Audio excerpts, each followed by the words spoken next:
instructional part of the video. You can get tabs and backing tracks if you go to my website, www.erichaugenguitar.com. Today, I am playing with one of these nifty, cool new Danelectro 59X guitars, which have a neat pickup configuration. I'm using the bridge dual lipstick humbucker setup, running into my pedal board, using my Strymon Deco, and my Dusky Mandorla treble booster put together to kind of really grind it up nicely, running into my Mojotone Tweed Pro amp, mic'd up with a Shure SM57, and then there's a touch of Valhalla Effects Vintage Verb in the mix when I work on it in GarageBand. That's what you're hearing. Now let's play around with this arrangement. First bit is really just a bunch of D power chords, so I am going to play 0, 2, and 3, starting on my D string. Notice I'm using my middle finger and my pinky because I'm going to use my index finger back here on the first fret of the B string to get a kind of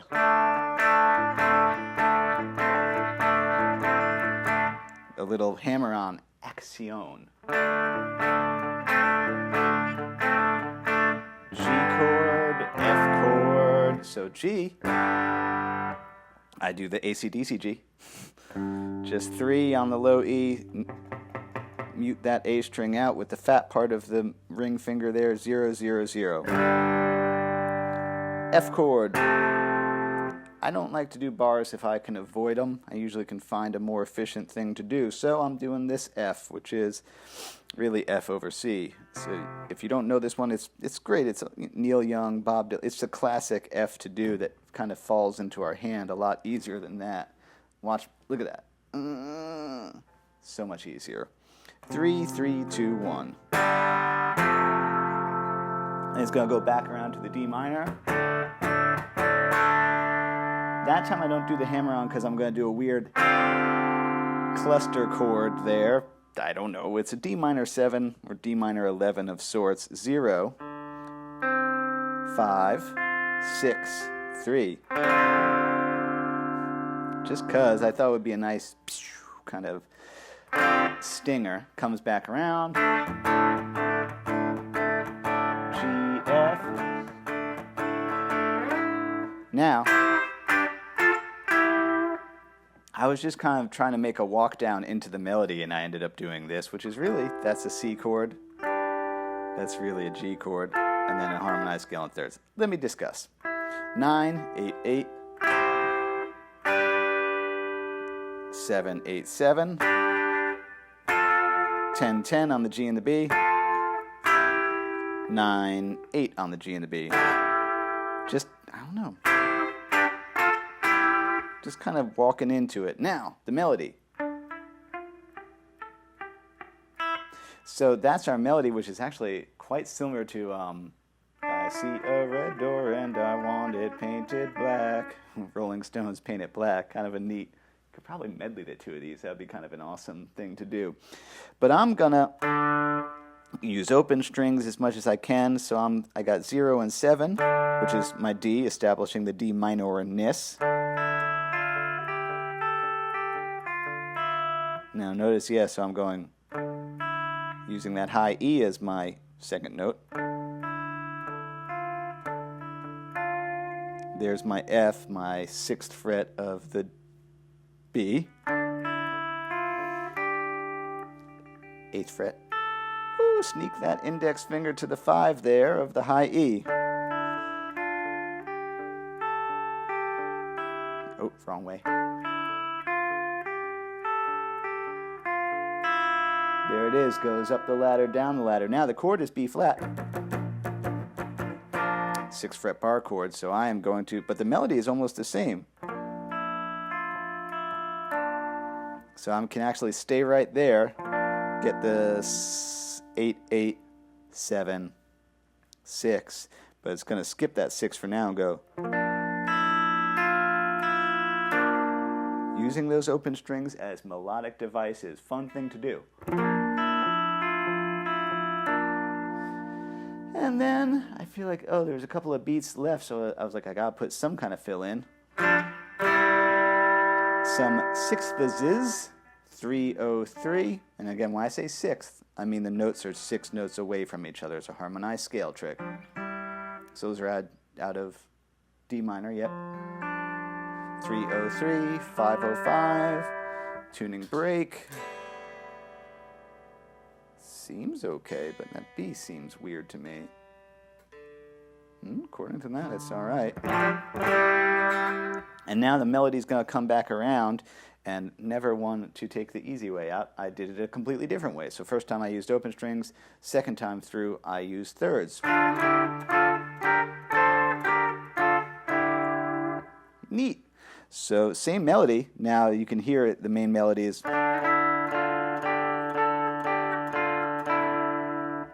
And so I just harmonize it a third higher. 076, 098, 1010, 1211, 1413 back down. There you have it. Some things to watch out for. This. Don't do this. I don't know. There's really not many times in guitar playing where you want to stack your index finger and middle finger underneath each other, because it just makes these two fingers useless, and then you have to switch them around. You kind of are always trying to keep your hand angle kind of the same so they're all usable, because sometimes, anyway, that side pointer. Anyway.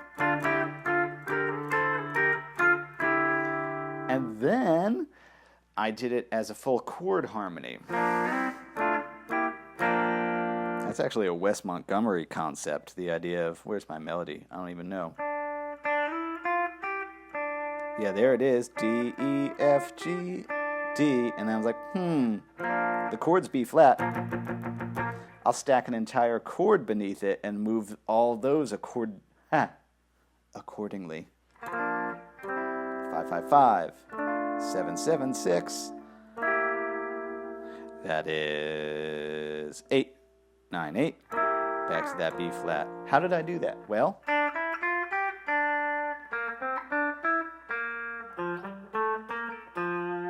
I know my scale so well that I know it on each string. So I know that if I am starting with a pile, I know that that connects to that, that connects to that, and that, and that, and so on and so forth. I can do the whole scale as chord blocks also.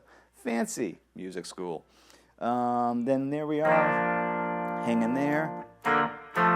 Another little fill, 0 and 3 on my D and G. 3 and 2. I think because what I was trying to do is go down with that and go up at the same time.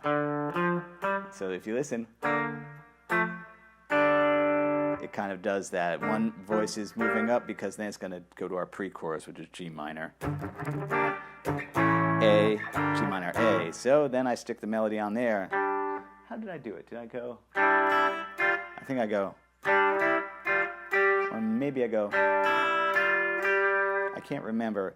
I feel like going 0 and 3 using my E open. 6, 8. Here's an A up high. 0 on the A string. 0, 11, 9, 12. Check out my pinky, it's gonna get the 11.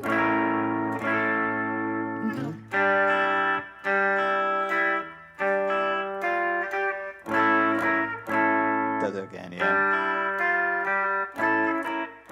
Here we are at the chorus. Oh, the old unison band. So, index fingers on the 10. What is that finger? Middle and ring are lined up on the 13, because now we're at a D minor. Push that one up, yep. Things to avoid with this, don't try and use your pinky. It's not going to happen. Also, doesn't really work well if your thumb is back here. In fact, that hurts my wrist even just doing. For big, tough blues bends, you want the thumb wrapped around for the death grip on the instrument. Notice I have full contact here, because I'm kind of grinding against that. Jump way down to a D power chord that we started the song with. Back up again, 10. And that implies, what is that chord there? I think it's call me an F, which I'm doing 13 and 12. 10 and 10 back, so you got meow meow.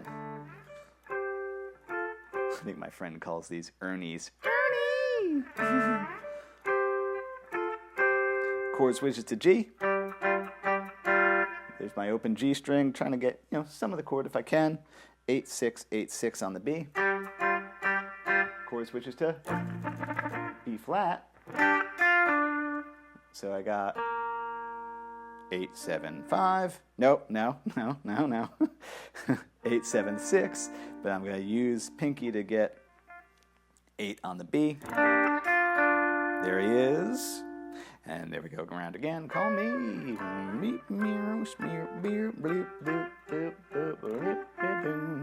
And then, Debbie goes, call me.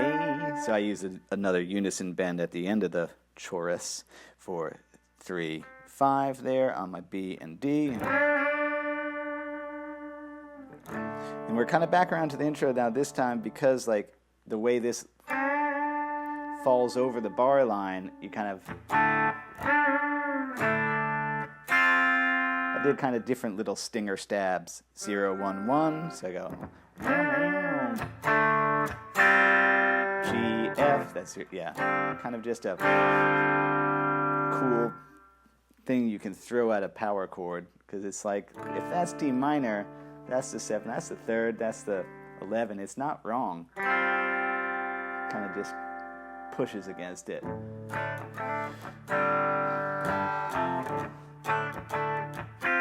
Just like the opening, that same cool upper stinger. 5, 6, 3, back. And then, just going to do the, not that. It ends how it begins, an envelope of an arrangement. There you have it.